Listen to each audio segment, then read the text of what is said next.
thought I would add a little more festivities to this ReviewTechUSA review by having a delicious jug of pretzels instead of just plain wood. They are very good pretzels. So what do we have in store for you guys today?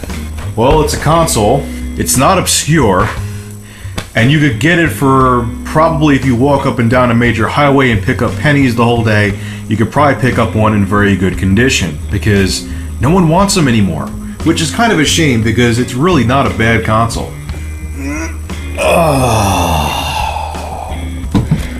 The GameCube. Now, the interesting thing about the GameCube was that when it came out to compete with the Xbox and the Sony PlayStation 2, it just really didn't make any sense. People at Nintendo who designed this hardware must have been high, and it's not that it's bad, but they just really missed out on key things that people were looking for at the time. Now, obviously, the first one we could look at here is the fact that this does not take DVDs. It is a DVD-based format, but it's an 8-centimeter disc that it takes that holds up to 1.5 gigabytes. And the thing about this instantly killed the whole DVD thing, which people were really looking for back then, because 2001, 2002 is when DVD was kind of in its prime. And on top of it, you couldn't play CDs, which isn't really a big deal. But that whole thing just kind of killed it. Also, developers weren't really thrilled with it because when they made ports of games, they had to compress the video and audio more to squeeze it onto one disc, and a lot of times it had to be on couple discs. So once again, it was kind of a bonehead move on Nintendo's side to not just go with a normal format like everyone else. Now, in their defense, because they did this, it was tougher to kind of pirate the game. So that did help with piracy, but in the end, it did hurt them because it just wasn't a good idea to do it. Sorry, Nintendo. Here's what the discs look like. Obviously, I had to pick up a very awesome copy of Soul Calibur 2. I strongly recommend this game if you do pick up a GameCube. They also have Link in this one, too. You get to play as Link. And he's actually a really good character. I've actually ended up playing all 3 Soul Calibur 2s. The one for the PS2, the one for the Xbox, and the one for, obviously, the GameCube. And Link is hands down the best character. Here's a disc. Take it out of its case. I can do without making this shatter. And this is it. That holds 1.5 gigabytes, and this is how small they are. Once again, very smart idea in terms of copy protection standpoint, but very stupid idea because developers hated it. They do look cool though. Especially if you're like 8, this probably was like the coolest thing ever. Also too, the console's design. Yes, it's nice, it has 4 ports, but it really, if you look at it with the handle on the back, it looks like a lunchbox. And the worst part about it is when they made the first one of these, the launch color was purple. What were you thinking?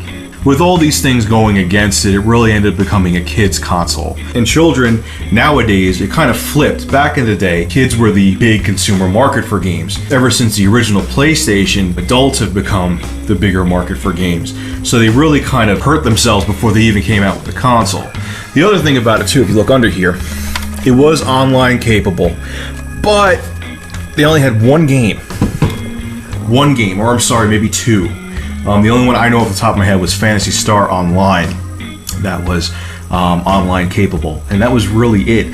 And especially with the previous generation, with the Xbox, the PS2, online gaming became a big thing, especially with like Madden football and all the first-person shooters. You know, it was when it was really starting to become a force, and Nintendo really didn't even look into it that much. They really put themselves in a corner just have a kid's console, but that doesn't mean there was bad games for it. A lot of huge, obviously all of the Nintendo exclusives, the Mario titles, Mario Sunshine, Legend of Zelda, The Wind Waker, Legend of Zelda, The Twilight Princess was actually supposed to be for this console, and Nintendo was like, look, the GameCube's a dead issue. Let's just make it like it's for the Wii. You could actually get it for this. It's becoming expensive though because it's very rare. I'm hoping one of these moons when I'm not completely broke that I can pick one up. I got this in, as you can see, very good condition for $29.99. Actually, I spent the extra $5 on the warranty with it because these did have some problems with the optical drive stop reading the discs. over time. So hey, you know, granted it was only 29 bucks, but the warranty for a year was only 5. Can you beat that? Let's take a look at the controller here real quick. Now, it's a pretty comfortable controller. It's actually really comfortable, but it's not my favorite, and I'll show you why. Now, I like the fact that it kind of has a thing to place your thumb back here for the left and right analog buttons in the back, but they just have a kind of like a weird feel to them, like it clicks towards the end and it's just kind of awkward. Then they have the other button here, which usually would be in the, that was kind of like what the Z button was, and it actually is the Z button, is what the Z button was in Nintendo 64, and they put it up here instead. Kind of a smart idea. You know, it kind of does what the PlayStation 2 did, where it has 2 triggers on top on both sides. The one thing I hate about this controller, I actually really like everything about it except for this. Now, it's funny, if you look at the Xbox 360, it's kind of like the rough draft for it. You can obviously tell that Microsoft got some influence from the GameCube controller, because this is the other analog stick, and this is the left analog stick. The only thing I don't like about this is because they should have just obviously made 2 of these. This is actually really comfortable. This one, you know, if you're playing a first-person shooter, your finger kind of slips off of it, and it sucks. It was a really stupid idea. Why make this an analog camera button? Just make it another analog stick. But of course, at Nintendo, they have to be different than everybody else. D-pad, nothing special. Start, pause button.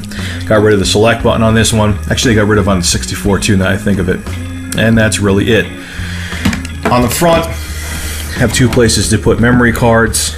Obviously, it's a disc-based system, so you had to have memory cards. It doesn't have any internal memory. The only system I know was the 3DO and Saturn that saved games right in the console, but they had batteries, and the batteries died, so. Some standout titles you should get, obviously, are Legend of Zelda The Wind Waker, Legend of Zelda Twilight Princess, Mario Sunshine. Resident Evil 4 was exclusive, then Capcom decided to port it to every single system, including the computer. There was Resident Evil 0, which stayed exclusive to it, and there's a bunch of other really cool games. So anyway, guys, this is Rich of ReviewTechUSA. For more gaming and technology reviews, go to youtube.com/ReviewTechUSA.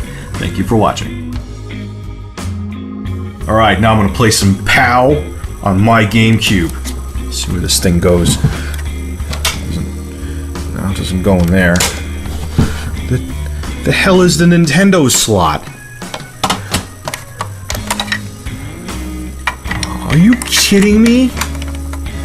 You can't, oh my god. Backwards compatible, my ass.